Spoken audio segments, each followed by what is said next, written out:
Kira-kira menurut Suster dan Frater, Tabor zaman now itu kita temukan di mana? Ya Tuhan bersamamu dan bersama rohmu. Inilah Injil suci menurut Lukas. Dimuliakanlah Tuhan. Sekali peristiwa, Yesus membawa Petrus, Yohanes, dan Yakobus lalu naik ke atas gunung untuk berdoa. Ketika sedang berdoa, wajah Yesus berubah dan pakaiannya menjadi putih berkilau-kilauan. Dan tampaklah dua orang berbicara dengan dia, yaitu Musa dan Elia. Keduanya menampakkan diri dalam kemuliaan dan berbicara tentang tujuan kepergian Yesus dan akan digenapinya di Yerusalem. Sementara itu, Petrus dan teman-temannya telah tertidur, dan ketika terbangun, mereka melihat Yesus dalam kemuliaannya. Juga kedua orang yang berdiri di dekat Yesus itu. Dan ketika kedua orang itu hendak meninggalkan Yesus, Petrus berkata kepada Yesus, "Guru, betapa bahagianya kami berada di tempat ini. Baiklah kami dirikan sekarang 3 kemah, satu untuk engkau, satu untuk Musa, dan satu untuk Elia." Tetapi Petrus tidak tahu apa yang dikatakannya itu. Sementara itu, ia berkata demikian, datanglah awan menaungi mereka. Dan ketika masuk ke dalam awan itu, takutlah mereka. Maka terdengarlah suara dari dalam awan itu yang berkata, "Inilah anakku yang kupilih, dengarkanlah dia." Ketika suara itu terdengar, nampaklah Yesus tinggal seorang diri.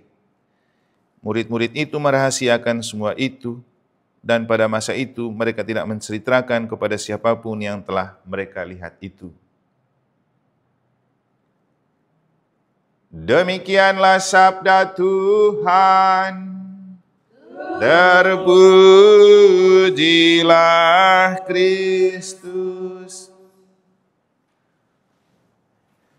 Di manakah Tabor itu bisa kita temukan di zaman now, yang notabene adalah era milenial. Para suster dan frater, juga oma yang saya kasih dalam Tuhan, kira-kira menurut suster dan frater, Tabor zaman now itu kita temukan di mana? Di mana? Ini cocok untuk teologi kontekstual.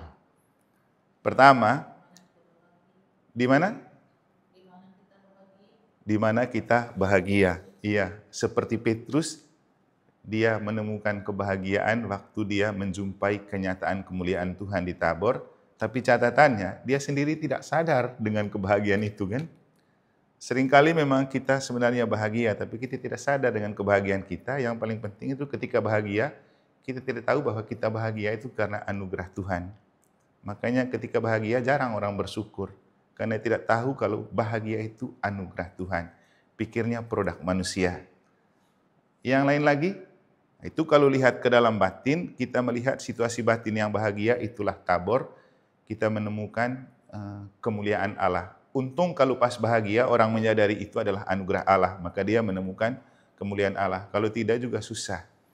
Nah, kalau kita coba memaknai dalam konteks kita dulu, kita yang hadir dalam misa ini. Sebenarnya, saya itu sengaja memilih misa di sini, pas pesta Yesus menampakkan kemuliaan di Tabor, karena ini kan rumah retret, supaya bisa jadi Tabor juga. Nah, dalam konteks lingkup kita yang di kapel kecil ini suasana Tabor, karena apa? Jarang juga orang datang misa di sini kan, sesekali saja. Saya sudah 2 kali ke Tabor itu, suasananya dingin. Nah, di sini siapakah Elia dan Musa? 2 orang frater yang saya bawa. Satu frater Nino, satu frater Ian. Mereka lah wakil dari Musa dan Elia. Nah, Musa dan Elia ini hidup di zaman jauh dari zaman Yesus lahir. Tapi kenapa Petrus dan kawan-kawan tahu itu adalah Musa dan Elia? Dan kenapa sampai mereka menemukan, datang, berbicara dan berdialog dengan Yesus? Kemudian 3 orang rasul juga di mana di sini? Ya, 3 orang suster, satu sebagai Petrus, satu sebagai Yakobus, satu sebagai Yohanes. Nah, pertanyaannya, kenapa 3 rasul ini yang dibawa? Rasul lain kenapa tidak dibawa? Kenapa? Nanti frater pulang tanya di dosen ya. Tapi kalau dalam cerita itu ini rasul itu terbagi dalam ring 1, ring 2, ring 3. Nah, mereka ini orang-orang ring 1. Mereka sudah mengenal, Yesus sudah mengenal mereka karena ya mereka ini murid-murid rasul pertama yang dipanggil, Petrus, saudara Andreas, Yakobus, dan Yohanes. Dan kemudian kita tahu bahwa ini adalah orang-orang yang diproyeksikan Yesus untuk masa depan gereja. Misalnya, Petrus menjadi wadas dan dasar gereja, kemudian Yohanes menjadi murid yang dikasihi Yesus, dan Yakobus itu adalah martir pertama dari para rasul yang bijak. Nah, mereka 3 ini tidak terlalu hebat juga hidup rohaninya, tapi sengaja Yesus bawa mereka untuk belajar berdoa. Kalau kita ingat bacaan Injil kemarin, waktu Yesus setelah memberi makan 5.000 orang, dia akan ke bukit untuk berdoa. Lalu dibiarkan murid-murid jalan sendiri dan nyebrang sendiri di laut. Tiba-tiba ada angin sakal, dan waktu mereka diterpa angin, Yesus datang. Tapi apa para rasul bilang? Itu hantu. Lalu Petrus bilang begini, kalau engkau betul Tuhan, buat saya juga bisa jalan di atas air. Tapi tidak bisa kan, karena dia ragu. Maka Yesus bilang, hai orang yang tidak percaya. Nah, untuk kita, atau kalau ada yang dengar saya khotbah atau kasih renungan kemarin, kenapa mereka melihat Yesus itu hantu, bukan Tuhan? Kita kalau jarang berdoa memang tidak tahu mana Tuhan, mana hantu. Jadi saya ada dikasih satu caption dari anak-anak tuh yang ketika di medsos statusnya Roh Kudus semua, rohani semua. Dia bilang status di medsos rohani, padahal faktanya roh halus yang dipercaya. Kan memang banyak begitu. Jadi susah untuk membedakan kerohanian kita dengan roh halus yang kita percayai. Kalau setan itu kan roh halus sebenarnya. Sedangkan Roh Kudus itu Tuhan. Nah, Petrus tidak mampu menemukan itu Tuhan karena mereka tidak berdoa. Sementara Yesus berdoa. Nah, kali ini juga dalam bacaan Injil hari ini, Yesus ajak mereka sebenarnya supaya kalau mereka lihat Yesus berdoa, mereka berdoa juga. Tapi mereka tidur. Itulah kenapa Petrus itu bingung dengan kata-katanya. Katanya dia bahagia, tapi dia tidak tahu yang dia ucapkan itu apa. Jadi campur antara rasa takut dan bahagia. Nah, hidup kita itu seperti itu. Kalau kita mau bahagia, dan kalau betul mau menemukan Tuhan dalam hidup, memang tidak ada pilihan lain. Doa. Doa itu tidak hanya membuat kita berjumpa dan berkomunikasi dengan Tuhan, tapi supaya kita bisa melihat Tuhan dengan jernih. Itu fungsi doa. Nah, untuk kita, sebenarnya bukan hanya supaya melihat Tuhan dan kemuliaannya dengan jernih, supaya kita juga bisa menjadi penampakan Tuhan yang nyata dalam hidup. Nah, ini yang susah. Kita sering berdoa, kemudian setelah itu apakah kita menampakkan kemuliaan Tuhan lewat diri dan hidup kita? Ini juga pekerjaan yang tidak mudah. Tapi untuk kita, sebenarnya doa tidak cukup. Sering saya bilang, orang boleh banyak berdoa, tapi kalau tidak misa, tidak ada gunanya. Saya tertarik dengan kata-kata dari Santo Yohanes Maria Vianney yang kita rayakan 2 hari lalu, pelindung para imam. Dia bilang begini, banyak perbuatan baik yang bisa kita lakukan, tidak sama dengan kita merayakan misa. Karena apa? Perbuatan baik sebanyak apapun itu adalah karya manusia, tapi kalau misa itu adalah karya Allah.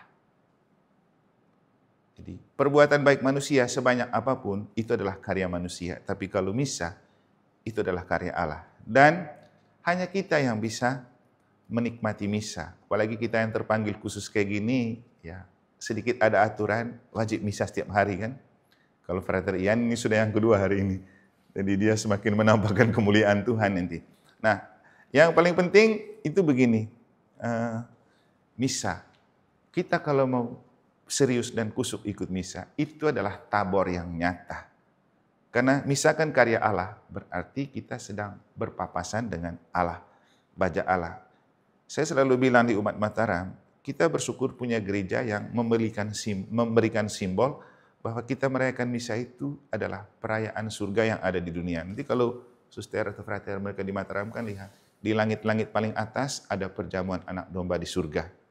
Ada Tuhan dan para kudus. kemudian di antara itu ada para malaikat, dan di bawahnya ada altar, umat merayakan misa. Jadi kita merayakan misa di altar Tuhan, itu adalah perayaan surga yang ada di dunia, dan malaikat yang menjadi penghubung. Dan kalau itu adalah perayaan surga yang ada di dunia, maka itu adalah saat di mana kita menikmati Tabor. Dan waktu itu, kata-kata khas dari penampakan dan kemuliaan Allah di Tabor itu apa? Engkaulah yang putra yang kukasihi, kepadamulah hatiku berkenan. Dan kalau kita ikut misa, kita itu menjadi putra-putri yang memang berkenan di hati Allah, dan dengan harapan, dengan misa, kita tampak dan tampil berbeda. Kami waktu ikut OGF di Bandung kemarin, Fikjen Keuskupan Bandung berbicara tentang Monsinyur Antonius Subianto. Kenapa dia selalu fresh, segar, padahal kecil tapi gesit kan, tiba-tiba sudah di sini, tiba-tiba sudah di situ. Waktu itu beliau baru saja pulang dari tabis uskup di Papua, besoknya harus berangkat ke Vatikan untuk menghadiri pelantikan Paus. Dia tetap segar, dia tetap bugar, dia tetap kuat. Lalu apa kata Pater Fikjan? Yang buat Monsinyur Anton selalu kuat, staminanya hebat, cuman dengan dua hal. Satu, misa. Dia kalau tidak sempat misa di umat, dia misa sendiri. Yang kedua, tolak angin. Dua, itu saja. Jadi dengan ini saya mengajak kita untuk kalau mau menikmati Tabor, melihat kemuliaan Allah, nikmati misa. Dan kalau mau menampakkan wajah Allah kepada sesama, teruslah ikut misa. Orang yang sering ikut misa pasti punya shining brightly yang berbeda. Wajah yang berbeda daripada yang jarang ikut misa. Kita bisa lihat umat kita yang sering ikut misa lebih kinclong dan lebih menyala. Tapi kalau yang sesekali aja ikut misa agak lebih kusut dan kusam. Nah kita ini, kita kan jarang perawatan tubuh. Facial, suster mereka facial juga kan? Ke krimbat jarang, ke tempat salon jarang. Tapi bisa lebih kinclong dan lebih menarik. Kita, para Romo dan Frater juga tidak terlalu banyak pakai. Orang selalu bertanya kepada saya, Romo itu pakai sabun apa sih? Ya sabun yang umat kasih itu kita pakai. Tapi apa? Menjaga kebugaran tubuh dengan menjaga kebugaran jiwa, itulah resep dari penampilan wajah yang menarik. Nah, seperti Yesus, wajahnya berubah rupa karena dia berdoa. Kalau dia tidak berdoa, tidak ada wajah yang berubah. Jadi Yesus berubah rupa di Tabor karena dia sedang berdoa. Petrus, Yohanes, dan Yakobus tidak berubah karena mereka tidak berdoa, malah tidur. Maka kita juga para frater dan para suster, frater yang rajin berdoa pasti lebih menyala tampaknya daripada frater yang malas berdoa. Kita para Romo juga. Kita para Romo yang sibuk dengan pekerjaan dan tugas, tapi lupa berdoa, lupa ibadat, lupa misa. Kadang lebih kusam dan lebih kusut daripada mereka yang sering berdoa, sering merayakan misa. Jadi untuk saya pribadi, misa itu adalah saat di mana kita bisa menikmati Tabor di zaman kita, karena itu adalah saat di mana Tuhan datang menyapa kita, bercakap-cakap dengan kita, dan pada saat itulah dengan memberikan sabda dan tubuh dan darahnya, dia mengangkat kita sebagai putra-putri kesayangan Allah. Tadi di bagian pengantar saya bilang, kita diharapkan menjadi simbol kehadiran wajah Allah kepada dunia dalam kelemahan, kerapuhan, dan ketakberdayaan manusiawi kita.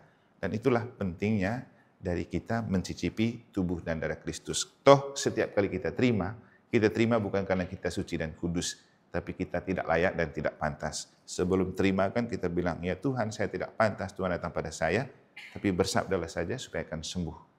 Jadi kita karena tidak pantas, kita perlu misa. Supaya misa membuat kita tampak lebih istimewa, lain dari orang lain. Sebenarnya saya punya cerita waktu di Jembrana, apa artinya ketika setelah misa, saya menghadiri sebuah pertemuan dengan para tokoh agama dan pemerintah dalam sebuah pengambilan film dokumenter namanya Harmoni Bali. Jadi ya ceritanya nanti diceritakan di tempat lain, tapi intinya mereka lihat saya tampak istimewa, lain dari yang lain, yang kemudian menempatkan saya di perahu motor yang sama dengan pemeran utama film, hanya karena saya pergi setelah misa. Jadi tidak bohong kalau kita sering berjumpa dengan Tuhan dalam misa, dalam doa, supaya pancaran wajah